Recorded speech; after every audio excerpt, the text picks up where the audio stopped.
लेकिन भाई जिसके जीवन में प्रभु काम किया वो जितना समझता है उतना हम लोग नहीं समझता। हम लोग ताली बजा देते हैं, हाँ हाँ प्रभु का गवाही हुआ। लेकिन आपको पता नहीं है, जब आदमी मुसीबत में होता है, जिस आदमी को परमेश्वर छुड़ाता है, तो ये उसी को पता है कि कितना बड़ा काम उसका जीवन में वो किया है। हालेलुया। लेकिन हम लोग का भी जीवन में वो काम हो सकते हैं, लेकिन हम में से कितना ऐसा, अभी जो वेस्ट बंगाल में प्रार्थना करते तो परमेश्वर ये बात दिखाता है कि परमेश्वर का प्रभाव लोगों के ऊपर कम है और दुष्ट आत्माओं का और संसार का प्रभाव ज्यादा है। और वो इतना मजबूत है कि तू बेटा कितना भी सत्य बता, मेहनत तो तुझे करना पड़ेगा, जीतेगा तू, लेकिन मेहनत करना पड़ेगा, क्योंकि वो इतना जल्दी टूटेगा नहीं। जो आंखों पर शैतान ने पट्टी बांध दिया वो इतना जल्दी खुलेगा नहीं। उनके दिलों पर कब्जा है संसारिकता का। तू सच समझाएगा लेकिन उसको सच लगेगा, लेकिन उसको अपनाएगा नहीं। हो बहुत मुश्किल है सेवा मेरा। तो हम भी बोला परमेश्वर आप हमको जिस भी लायक बनाएं, आप हमको इस लायक बनाएं कि वेस्ट बंगाल का हर एक व्यक्ति आपका उद्धार को पा सके। हाँ, संसार के हर एक पापों से छूटकर आपके लिए अपना जीवन को दे सके, और उसके लिए जो कुछ भी करना हो, मैं अपना बल से तो कर नहीं सकता परमेश्वर, तू ही मुझे बल दे ताकि मैं वो चीजें कर सकूं जो मैं उस लायक बन सकूं कि तेरी सेवा इस वेस्ट बंगाल में कर सकूं। हालेलुया। और ये सच में प्रभु का ही अनुग्रह है कि सब चीज का लायक बना रहा है। अगर हम आज इतना प्रार्थना भी कर रहे हैं ना, ये प्रभु का ही दया है। अगर आज हम इतना उपवास करते ना, ये प्रभु का ही वजह से हम कर पा रहे, ये मेरा कोई क्षमता ही नहीं है। हालेलुया। बिना परमेश्वर का आप उसका आज्ञाओं में चल ही नहीं सकते। हालेलुया। नहीं तो परमेश्वर ने तो आपको छोड़ के रखा है, दिखा दो उसके रास्तों में चलिए, कोई नहीं दिखा सकता। हालेलुया। परमेश्वर का टच का जरूरत होता है। हालेलुया। तो अब मैं आपको बताता हूं, परमेश्वर की गवाहियां सब होती हैं, इससे भी बड़ी बड़ी गवाहियां परमेश्वर आपको देगा, इससे भी बड़ी बड़ी गवाहियां परमेश्वर आपको देगा। लेकिन बात तो यह है कि हमारे अंदर खोज कितनी है परमेश्वर की? खोज तो बिल्कुल ही नहीं है। आखिर में हम परमेश्वर की आवाज को सुन तो पा रहे कि परमेश्वर से दूर हो गए, और ये भी बोल रहे परमेश्वर हमारे पास नहीं है। भाई परमेश्वर तुम्हारे पास नहीं है तो फिर ये कौन बता रहा है कि तुम परमेश्वर से दूर हो गए? हालेलुया। ये शैतान नहीं बता सकता, ये परमेश्वर ही बता सकता है आपको कि आप परमेश्वर से दूर हो गया है। हालेलुया। इसका मतलब यह है कि परमेश्वर अभी भी आपके पास में है। हालेलुया। लेकिन आप उसको महसूस नहीं कर पा रहे। क्यों? क्योंकि दूसरी चीजों में आप ज्यादा समय देते हो। इसलिए आप प्रार्थना में ज्यादा समय दो, वचन में ज्यादा समय हो, देखो हर वक्त आप परमेश्वर को महसूस करोगे। हालेलुया। आप दुनिया को महसूस ही नहीं कर पाओगे। हालेलुया। आप हर वक्त परमेश्वर को महसूस करोगे, हर वक्त उसकी बात बोलोगे, और फिर ऐसी बातें आप बोलोगे जो असंभव है और आपके लिए संभव होंगी। लेकिन जब आप परमेश्वर में ज्यादा समय नहीं दोगे, प्रार्थना में, वचन में, भवन में, तो फिर आपके लिए दुनियादारी का ही बात आपका मुंह में रहेंगे, और आपके लिए वही चीज सही लगेगा जो दुनियादारी में, क्योंकि उसका प्रभाव ज्यादा है। हालेलुया। तो इसीलिए अगर परमेश्वर का गवाही आपका जीवन में चाहिए तो परमेश्वर को समझने के लिए अपने आप को वक्त दो, परमेश्वर को वक्त दो, तब आप परमेश्वर को समझ जाओगे। हालेलुया। तो हम आज का टॉपिक क्या है पता है? हालेलुया। आज का टॉपिक ऐसा मान लो कि टॉपिक है भी और नहीं भी है। हालेलुया। परमेश्वर के विधियों को सीखना जरूरी है, आज का टॉपिक है। हालेलुया। परमेश्वर का विधियों को सीखना जरूरी है। हालेलुया। अब लोग परमेश्वर के विधियों को सीखता नहीं है। पता है क्या सीख गया है? विश्वास करने वाले के लिए सब कुछ हो सकता है, प्रभु बोला है, लेकिन विश्वास करने वाले को शराब छोड़ना चाहिए, वो प्रभु बोला है, ये बात सुना ही नहीं हो। हालेलुया। विश्वास करने वाले को चर्च जाना चाहिए, ये बात तो सुना ही नहीं है, लेकिन घर में बैठा बैठा ये जरूर बोलता है, प्रभु बोलता है विश्वास करेगा तो सब कुछ होगा, और घर में बैठ के बोलता है कि हम विश्वास करेंगे तो सब। क्या प्रभु यीशु मसीह ये नहीं बोला कि जब आप विश्वास करोगे तो आपको चर्च जाना जरूरी है? जब आप विश्वास करोगे तो आपको पवित्रताई में चलना जरूरी है। जब आप विश्वास करते हो तो आपको आज्ञाकारिता में चलना जरूरी है। अगर आप परमेश्वर पर विश्वास करते हो तो परमेश्वर के दासों के अधीन रहना जरूरी है। ये कुछ भी नहीं, एक ही बात सीख लिया है, प्रभु हम तो जहां भी रहेंगे विश्वास से मेरा काम हो जाता है। क्या ऐसा सच में हो जाता है? आपसे मैं पूछता हूं, क्या ऐसा सच में हो जाता है? हालेलुया। ऐसा नहीं होता, लेकिन भ्रम में डाल दिया शैतान भ्रम में डाल दिया है। परमेश्वर की विधियों को आपको सीखने नहीं दिया है कि आपके ऊपर जो जुआ है, जो श्राप है, जो फेलियर है, जो बंधन है शैतान के, जो बीमारी के बंधन है, वो टूट नहीं रहे। क्यों? क्योंकि एकमात्र उसका तरीका है परमेश्वर का विधियों को मानो। परमेश्वर का विधियां एंटीबायोटिक है। जब शरीर में कोई इंफेक्शन फैल जाता है तो एंटीबायोटिक का इंजेक्शन दे दिया तो शरीर ठीक हो जाता है। परमेश्वर का विधियां उस जहर को काटता है जो जहर आपके जीवन में है। हालेलुया। मेरा बात ध्यान से सुनिए। अगर आप उसको विधियों को फॉलो नहीं करेंगे तो वो जहर वही बना रहेगा। आप भले ही बोलो कि मैं विश्वास करता हूं यीशु मसीह पे, क्योंकि इंजेक्शन लगाना जरूरी है। हालेलुया। विधियों वाला इंजेक्शन। आज भले ही आप विधियों को ना माने, परमेश्वर के वचन को ना माने, कुछ भी मत करें। एक दिन था जब वैक्सीन लगाना शुरू हुआ कोरोना वायरस का, तो लोगों ने कितना मजाक उड़ाया। नहीं मैं नहीं लगाऊंगा वैक्सीन, वैक्सीन लगाने से लोग मर जा रहे हैं, वैक्सीन लगाने से ये हो जा रहा है, वैक्सीन लगाने से वो हो जा रहा है। और कितने लोग जानते थे कि वैक्सीन लग रहा है लेकिन लगाने नहीं जाते थे।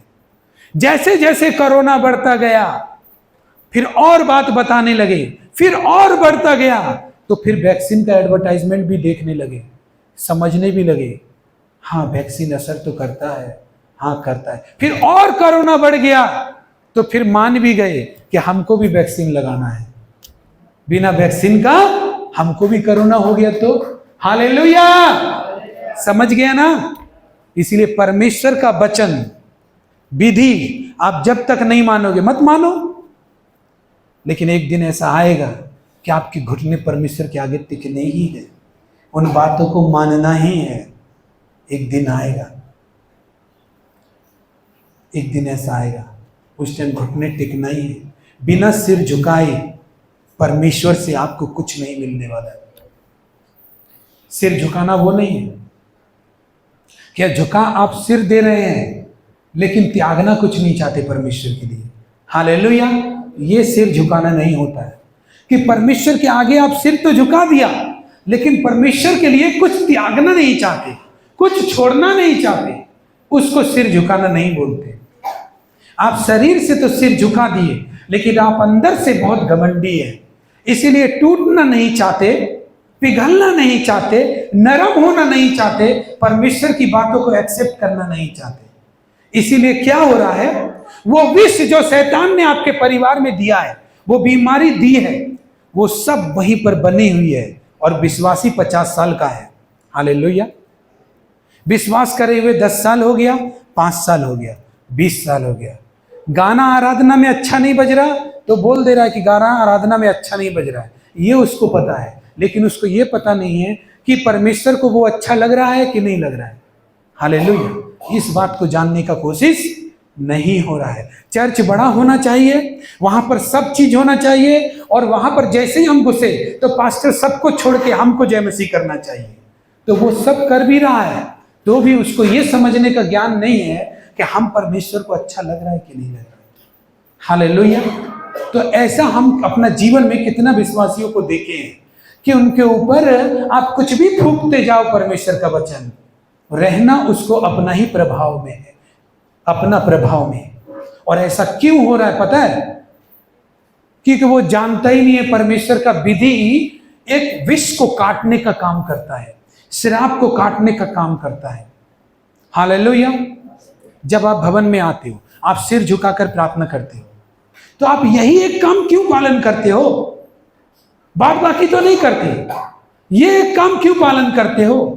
क्योंकि आपको लगता है कि परमेश्वर के पास नम्र बन के, दीन बन के आना है और हमको वैसा करना है। हालेलुया। समझ रहे हो ना? तो आप कर लेते। तो क्या आपको और बातें नहीं पता परमेश्वर की? और बातें नहीं मालूम परमेश्वर की, कि मुंह से क्या बोलना चाहिए, आंख से क्या देखना चाहिए, हमको परमेश्वर ने क्या बोला है करने के लिए, हमको कैसे चलना चाहिए। हाँ, हालेलुया। हमको क्या देना चाहिए, क्या लेना चाहिए, ये सब कौन बोलेगा? वो सब सीखना नहीं है। मालूम है क्यों नहीं? क्योंकि वो जानबूझ के ऐसा नहीं कर रहा है, लेकिन बात है उसका समय ही ऐसा जगह पर बीत रहा है जो परमेश्वर के लोग नहीं है, जो परमेश्वर का माहौल नहीं है, इसीलिए परमेश्वर की बातें उस पर असर नहीं कर रही। एक विश्वासी कभी कभी ऐसा भी बोलता है कि चर्च जाने से क्या होगा, परमेश्वर तो दिल में है, हम तो विश्वास दिल से करते हैं। आप एक बात बताओ, आप परमेश्वर के वचन में नहीं आओ और ऐसा और आपके पास कोई भी प्रार्थना करने वाला ना हो, तो आप कितना दिन तक विश्वासी रहेंगे? हमको नहीं लगता ज्यादा दिन तक रहेंगे। 1 साल, 2 साल, 3 साल, 5वां साल में आप किसी ओझा तांत्रिक के पास मिलेंगे। क्यों?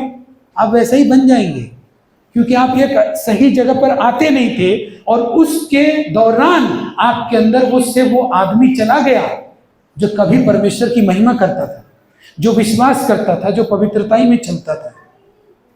तो आप घर में रह के कितना पालन करोगे? आप ये मानते हो ये झूठ है, शैतान झूठ दे दिया। अगर कोई आदमी, बाइबल कहती है 1 से अच्छा 2 है। क्यों? अगर एक आदमी ठंड में है तो दूसरा उसको गर्म कर सकता है। सबोपदेशक में लिखा है, हालेलुया, कि एक आदमी को ठंड लग रहा है तो दूसरा उसको गर्म करने में, अगर एक आदमी अकेला है तो दूसरा उसको हिम्मत देता है, एक आदमी गिरता है तो दूसरा उसको उठाता है। इसका मतलब क्या? गर्मी हमारे अंदर रहती है, हौसला हमारे अंदर रहता है, हिम्मत हमारे अंदर रहता है। हम एक दूसरे को गर्म कर सकते हैं। और अब गर्म करने का मतलब कुछ दूसरा मत समझिए। आज एक आदमी यहां पर गवाही दे रहा है तो उससे आप भी गर्म हो रहे हैं परमेश्वर का विश्वास में। हालेलुया। आपको हिम्मत मिल रहा है, आपको साहस मिल रहा है, आप भी सीख रहे हैं कि मैं भी अपने जीवन में गवाह कैसे बनूंगा। हालेलुया। नहीं तो आप घर पर बैठिए, आपको कोई भी परमेश्वर में बढ़ाने वाला नहीं मिलेगा, उठाने वाला नहीं मिलेगा। आज आप यहां हैं तो एक दूसरे को हम सब गर्म कर रहे हैं, एक दूसरे को हम सब आशीष का कारण बन रहे हैं, एक दूसरे से हम सब सीख रहे हैं, आगे बढ़ रहे हैं। हालेलुया। तो जो व्यक्ति आपको ऐसा बोले, मेरा तो दिल में विश्वास है, मेरा तो घर में ही प्रभु यीशु मसीह है, तो फिर बोलो उसको, बेटा या भाई या अंकल, तुम घर में रहो, हम तो चला। Hallelujah, hallelujah. तुम घर में रहो लेकिन हम चले। हालेलुया। आज जानते हम यहां पर ऐसा क्यों है?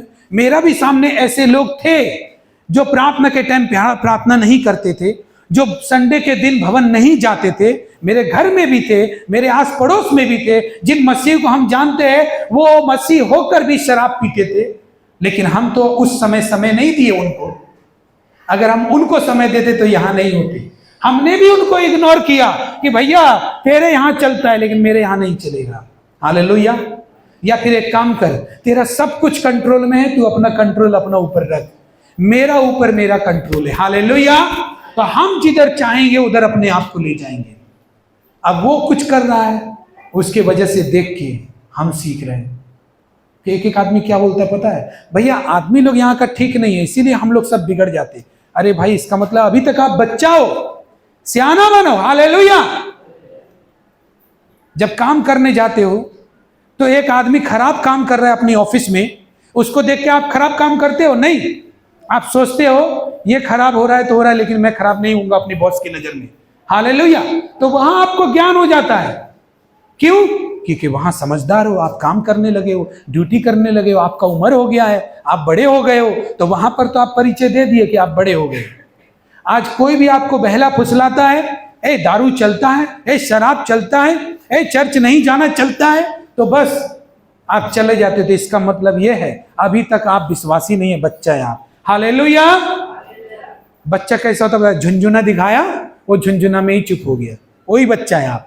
हालेलुया। प्रभु भी देख रहा है कि शैतान ने इसको झुंझुना दिखाया और ये झुंझुना में ही पिघल गया।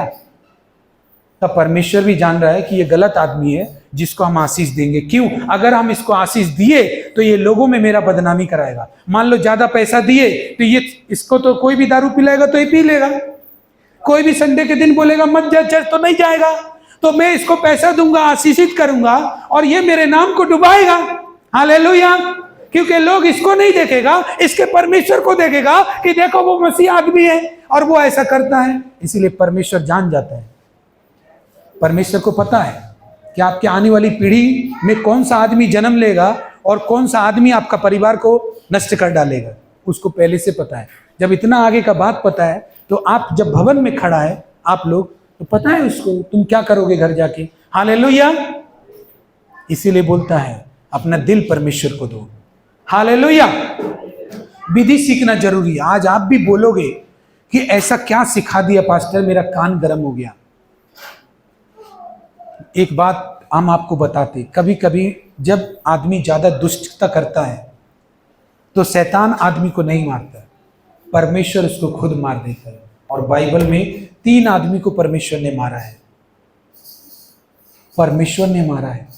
परमेश्वर कैसे मार सकता है? परमेश्वर तो प्रेमी परमेश्वर है। कैसे? आज हम वही बात दिखाएंगे कि परमेश्वर ने जानबूझ के उनको मार दिया। क्यों?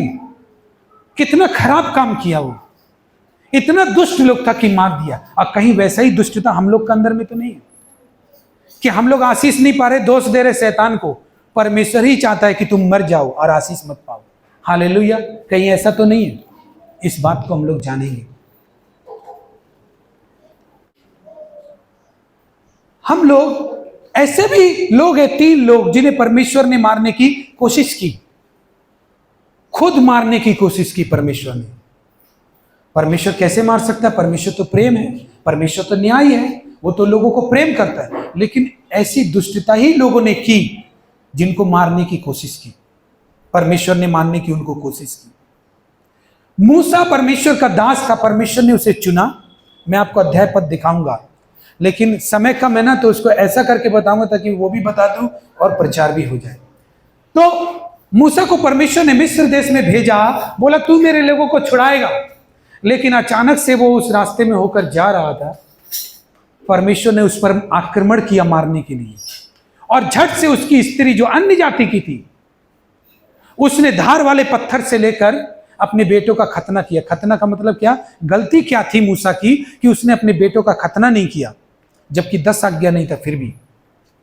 क्योंकि अब्राहम ने अपनी खलड़ी का खतना किया, इसहाक ने अपनी खलड़ी का खतना किया, याकूब ने खतना किया, सबका खतना हुआ। लेकिन मूसा विश्वासी है, यहूदी है, लेकिन उसका खतना हुआ, लेकिन उसका बच्चों का नहीं हुआ। और मूसा ने इस पर गौर नहीं किया। सबसे बड़ी बात परमेश्वर ने क्या खराब लगी परमेश्वर को कि मूसा ने गौर नहीं किया कि मेरे बच्चों का खतना होना चाहिए। आज कितने लोग हैं जो ये सोचते ही नहीं है कि मेरे बच्चों का बपतिस्मा होना चाहिए। हालेलुया। मेरे बच्चों का बपतिस्मा होना चाहिए, मेरे भाइयों का बपतिस्मा होना चाहिए, मेरी पत्नी का बपतिस्मा होना चाहिए। गौर ही नहीं करते। धार वाले पत्थर को निकालकर उनके लिंग का खतना किया, तब जाके परमेश्वर रुका। और फिर परमेश्वर हारून के साथ में, मूसा के साथ में गया, तब वहां पर वचन में लिखा है कि परमेश्वर ने फिर उसको चूमा। हालेलुया। तब उसको चूमा। हालेलुया। सोचिए, परमेश्वर ने ही खुद उसको चुना और वो उसी का काम कर रहा है, और उसका एक मिस्टेक के चलते परमेश्वर ने उसको मारने का सोचा। और जब ये गलती का एहसास जब उसको हुआ, उसकी पत्नी ने उनका खतना किया और मूसा को भी एक्सेप्ट हुआ कि मेरा गलती है, तब परमेश्वर के पास मूसा हारून के साथ गया, तो वहां पे लिखा है परमेश्वर ने उसको चूमा। हालेलुया। किस लिए चूमा? कि मेरा बेटा मेरा आज्ञा को माना। हालेलुया। हालेलुया। देखिए भाई बहनों, परमेश्वर डंडा लेके मारता भी है, लेकिन प्यार भी वो बहुत ज्यादा करता है, अगर आप उसका विधियों को, नियमों को सीखेंगे तो। हालेलुया। हालेलुया। तो चर्च नहीं आएंगे तो कैसे सीखेंगे? प्रभु के दास अगर घर पे नहीं आएंगे तो कैसे सीखेंगे? प्रभु का दास भी नहीं आए और आप भी चर्च नहीं आए तो क्या करेगा परमेश्वर? आपको बचाएगा? कैसे बचाएगा? बोलो, कैसे बचाएगा आपको? परमेश्वर चाहता तो इजरायलियों को खुद छुड़ा सकता था, लेकिन वो भी एक दास को भेजा ना उधर। हालेलुया। क्या परमेश्वर का हाथ में ताकत नहीं है छुड़ाने का क्या? लेकिन एक दास को भेजा। एक मनुष्य के द्वारा ही परमेश्वर आपके जीवन में छुड़ाता है आपको। हालेलुया। समझ में आ रही है बात? हम लोग पढ़ेंगे वचन निर्गमन 4 अध्याय का 20 से 24, तब 25 पद भी पढ़ेंगे। पत्नी अन्य जाति का है, लेकिन वो समझ गया परमेश्वर के क्रोध को, बेटे का खतना किया और क्या बोला पता है, तू मेरा बेटे का लहू बहाने वाला मेरा पति निकलेगा लग रहा है, तुमको ध्यान। परमेश्वर ने ये बात बोली कि मिस्र को जा, और ससुर से इजाजत लेके मूसा चलने लगा। और परमेश्वर ने भी बोला मिस्र को जा, जो चमत्कार मैंने तेरे वश में किया है उसको तू दिखलाना, और फिरौन से कहना, मिस्र के राजा से कहना कि इज़राइल मेरा पुत्र है, हालेलुया, मेरा जेठा है। कितना प्यार करता है परमेश्वर है, तू उसको जाने दे मेरे पुत्र को। हाँ, वो बोला। परमेश्वर सारी बात किया, लेकिन मूसा को भनक तक भी नहीं हुआ कि परमेश्वर किस बात से नाराज है। हालेलुया, सारी बात किया परमेश्वर ने, लेकिन मूसा को भनक भी नहीं लगा कि परमेश्वर किस बात से नाराज है। आज आपको और हमको लगता होगा कि पास्टर भैया भी जो बात कर रहा है वचन से सीख रहे आप, लेकिन आपको महसूस नहीं हुआ होगा कि वो आपका गलती दिखा रहा है। हालेलुया, आपको महसूस नहीं हुआ होगा कि मेरा भूल कहाँ था। ऐसे ही मूसा भी नहीं समझ पाया मेरा भूल कहाँ था। क्यों? क्योंकि हम ध्यान से सुनते ही नहीं है परमेश्वर का वचन। ध्यान से सुनोगे, देखो आप जिससे रोज मिलते हो ना, जिससे आप गहरे तरीके से मिलते हो, तो उसको कौन सी बात पर गुस्सा आ गया और कौन सी बात पर नहीं, आपको पता चल जाएगा। उसको बताना नहीं होगा। हालेलुया, क्यों मालूम है? क्योंकि आपका संबंध उससे गहरा है। हालेलुया, इसलिए आपको पता हो जाता है। क्या परमेश्वर के साथ आपका ऐसा संबंध नहीं होना चाहिए जिससे वो बात करे तो समझ जाओ? हाँ, इसका मतलब परमेश्वर से दूर हो। लेकिन एक अन्य जाति स्त्री ये बात समझ जाती है। परमेश्वर सारी बात बोल के बोलता है। जैसे ही सराय में गया, वहां पर परमेश्वर ने इसको मार डालने की चाहा। भाई, सेवा करने परमेश्वर का जा रहा है और सेवक वाला कोई बात है ही नहीं। हालेलुया, सेवा करने वाला आदमी पहले खुद परमेश्वर की बातों को मानेगा, उसके बाद सेवा करेगा। अब मूसा को सेवा तो दे दिया परमेश्वर ने, लेकिन मूसा विश्वासी भी नहीं है, नियम और विधि को जानता ही नहीं है, तो दूसरा आदमी को कैसे छुड़ाएगा? इसलिए परमेश्वर ने उसको मार देने का सोचा। जितना लोग परमेश्वर का सेवा बिना जाना सोचे करना चाहता है और इसमें जल्दीबाजी मचाता है, परमेश्वर कई बार खुद ही उनको सेवा से दूर रखता है। हालेलुया, खुद रखता है। वो नहीं चाहता है परमेश्वर का सेवा को बिगाड़े। हालेलुया, खुद ही दूर करता है उसको। और ज्यादा वो जितना जल्दी मचाएगा, उतना हो सकता है परमेश्वर उसका जीवन में हानि दे देगा उस टाइम, ताकि वो पीछे हट जाए। और फिर भी नहीं मानेगा, फिर उसके जीवन में कोई परेशानी आएगा जिससे वो पीछे हटा रहेगा। क्योंकि पहले तू मेरी बातों को मानेगा तब सेवा कर पाएगा। हालेलुया, नहीं मानेगा तो मैं तुझे बढ़ने नहीं दूंगा आगे। हालेलुया, बढ़ने नहीं दूंगा। इसलिए सेवक का घर में पहले प्रार्थना होना चाहिए। सेवक का घर में पहले बाइबल पढ़ने वाला होना चाहिए। हालेलुया, सेवक का घर में उपवास रहने वाला पहले होना चाहिए, तब वो दूसरों को सिखाएगा। सेवक का घर में परमेश्वर को प्रथम स्थान रखने वाला चाहिए कि नहीं, संडे कुछ भी हो जाए मैं चर्च जाऊंगा, मैं अन्य जाति का तरह नहीं हूं, मैं प्रभु का सेवक हूं। हालेलुया, जब आप ऐसा करेंगे तो परमेश्वर भी आपकी सेवा लेगा और आपको आगे बढ़ाएगा। हालेलुया, आपको आगे बढ़ाएगा, उसको कबूल होगी आपकी सेवा। सेवा आदमी लोग का कर रहे हैं, जहां भी जा रहे पांव ही छूते जा रहे हैं और प्रभु पर ही विश्वास कर रहे हैं। अब वो लोग बोल रहे हैं ऐसा कर वैसा कर, अब चाहे प्रभु का वचन टूट रहा है, लेकिन उन लोगों का बात सुनना पड़ रहा है, क्योंकि ऐसे करते जा रहे ना उनका पाँव में। आप वैसा करना बंद करें, आप परमेश्वर के। हालेलुया, क्योंकि अगर आप ऐसे करेंगे तो बात भी मानना पड़ेगा। आप आत्मा में ये अधिकार दे रहे हैं, उसकी बातों को आपको मानना पड़ेगा। हालेलुया, और आप अनजाने में ही कंट्रोल में रहेंगे, उसके कंट्रोल में रहेंगे आप अनजाने में ही, क्योंकि एक अधिकार आप उसको दे देते हैं। जब माथा टेकने का मतलब है किसी भी जगह सर झुकाने का मतलब है आप उसको अपने ऊपर अधिकार दे रहे हैं आत्मा में। हालेलुया, उस कंट्रोल को तोड़िए। हालेलुया, तभी आप प्रभु को सेवा कर पाएंगे। तब आप उनसे बोल पाएंगे नहीं ये सही नहीं है, मैं संडे को चर्च जाऊंगा, और वो आपकी बातें सुनेंगे। क्यों? क्योंकि अभी आपने उनको अपना ऊपर अधिकार नहीं दिया है, अभी आत्मा में आपने अधिकार कर लिया उनके ऊपर। हालेलुया, और वो सुनेंगे और वो बोलेंगे हाँ ठीक ही बोल रहे। हालेलुया, लेकिन जब तक आप ऐसा करते रहेंगे तब तक आप उनकी बातों को ठीक बोलते रहेंगे, और परमेश्वर की दासों की बातों को समझाते रहेंगे, क्या करे क्या करे क्या करे, टाटा बाय बाय हाथ दिखाते रहेंगे परमेश्वर को। इसीलिए परमेश्वर आपको सेवा में इस्तेमाल नहीं करेगा। हालेलुया। मूसा सेवा करने चला, खुद को बदला नहीं, इसीलिए परमेश्वर ने मारा। हालेलुया। एक विश्वासी को अपने घर में परमेश्वर की विधि नियम को मानना चाहिए, लेकिन सारे नियम कैसे सीख जाओगे? चर्च जाना शुरू करो। पहले पहला नियम ये मानो कि हर संडे में चर्च जाऊंगा। हालेलुया। कौन कौन चाहता है कि हर संडे वो चर्च आए? Yes, good. पहला नियम ये मानो कि तुम चर्च जाओगे, हर संडे चर्च जाओगे। दूसरा नियम ये मानो कि जब मैं चर्च में आराधना करूंगा तो मैं किसी के बारे में नहीं सोचूंगा सिवाय परमेश्वर का।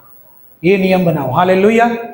तीसरा नंबर ये बनाओ कि कोई भी मेहमान हुआ, कोई भी रिश्तेदार हुआ, मुझे जाना हो या उनको बुलाना हो, संडे को तो एकदम नहीं बुलाना। अगर किसी का मृत्यु हो उसको छोड़कर मुझे संडे को कहीं नहीं जाना। हालेलुया। चर्च के अलावा कहीं नहीं। मृत्यु हो गया तो जाएंगे।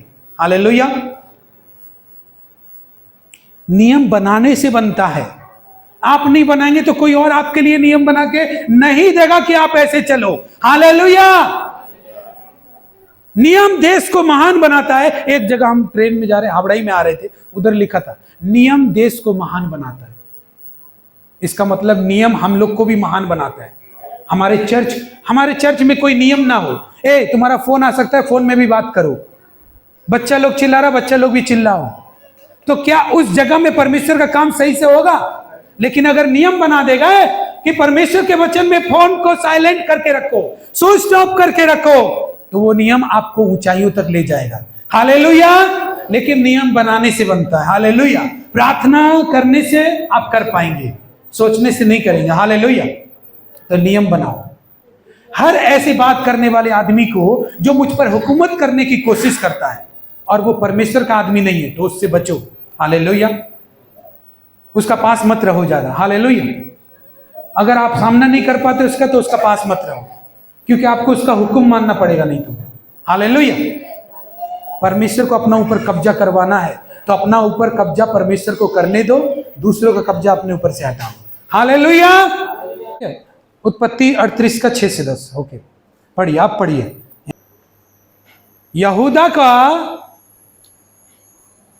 यहूदा ने अपने बड़े बेटे का शादी एक लड़की से कराया, एक महिला से कराया। एर नाम का लड़का का शादी करवाया, लेकिन वो इतना दुष्ट था, यहां पे लिखा है यहोवा ने उसको मार डाला। अब फिर आगे क्या होता है वो भी देखिए। दूसरा भाई को भी परमेश्वर ने मारा। ये कैसे हुआ? देखिए क्या बात हुआ। यहूदा का एक बेटा एर का शादी किया जिस लड़की से, तो यहूदा का जो बेटा है वो इतना दुष्ट था, बहुत दुष्ट था, इसलिए यहोवा ने क्या किया? ठीक है, सुनाई दे रहा है ना सबको? यस। परमेश्वर की नजर में वो दुष्ट था। अब क्या चीज का दुष्ट था मालूम नहीं, लेकिन वो इतना दुष्ट था कि परमेश्वर को उसको मानना पड़ा। हालेलुया। फिर उसका पत्नी तो विधवा हो गया। अब उसके पिता ने, जिसके पुत्र को परमेश्वर ने मार दिया, पिता ने बोला अपने उसके छोटे भाई को कि तू एक काम कर, देवर का धर्म निभा, अपनी भौजाई के साथ में विवाह कर और उनके लिए संतान उत्पन्न कर, ताकि तेरा भाई का वंश। क्या करता था वो? अपने भाई के वंश को आगे नहीं बढ़ाता था। वो उसके साथ सोता था, लेकिन क्या करता था? अपने बीज को वो अलग धरती पर गिरा दिया करता था, जिससे उसका संतान ना हो।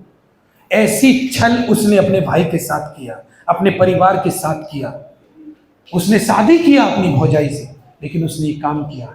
परमेश्वर उससे अप्रसन्न हुआ। अप्रसन्न होने के कारण परमेश्वर ने उसको भी मार डाला। हालेलुया। तो कई बार ऐसी दुष्टता करते हैं लोग कि परमेश्वर खुद उनको मारता है। वचन में लिखा है। हालेलुया। परमेश्वर खुद उनको आगे नहीं बढ़ने देता। वो जानता है ये व्यभिचारी अगर ये आगे बढ़ गया तो और भी व्यभिचार फैलाएगा। ये लालची है, ये और आगे बढ़ गया तो और लालच फैलाएगा। अगर ये धोखेबाज है, अगर मैं इसको ब्लेस करूंगा, ये आगे बढ़ा तो और लोगों को धोखा देगा। इसलिए परमेश्वर ऐसे लोगों की सेवा नहीं लेता है और ना ही उनको आगे बढ़ाता है, उनको रखता है ऐसे ही रखता है। पहले तू सब बातों को मान किया, तब मैं तेरी सेवा ग्रहण करूंगा। हालेलुया। इसीलिए मैंने बोला कि 2 घंटा 40 मिनट प्रार्थना, अगर आप विश्वास में हैं तो करना है। 1 घंटा सुबह, 1 घंटा शाम, आधा घंटा दोपहर, जरूर करना है। ऐसे भाग करके या अपनी मर्जी से भाग करके जरूर करना है, लेकिन सुबह का 1 घंटा जरूर देना है। उपवास हफ्ते में अरे एक बार जरूर रखना है। बाइबल घर में पढ़ना है, आराधना करना है, चर्च आना है, परमेश्वर के दास के अधीन रहना है। अगर आप बाइबल से आपको लगता है कि इधर नहीं सिखाया जाता है, तो बेशक आप इस चर्च में नहीं आओ, वही ठीक है, क्योंकि किसी भी चर्च में जाओगे आपको परमेश्वर के दास की आज्ञा माननी पड़ेगी। लेकिन लगता है कि बाइबल से ही बता रहा है परमेश्वर का दास, तो आपको अधीन में रहना चाहिए, ताकि आपको आपका दास सही रास्ता में चला के आपको अच्छा लेवल में ले जाए। हालेलुया। आपको आगे जाना है ना, ये आपको नहीं पता कि किधर जाना है, ये परमेश्वर का दास को मालूम है आपको किधर ले जाना है। लेकिन आप नहीं जाएंगे संग में मिलके, तो आप वहीं रह जाएंगे। Hallelujah, hallelujah. आइए हम लोग खड़े हो जाएं।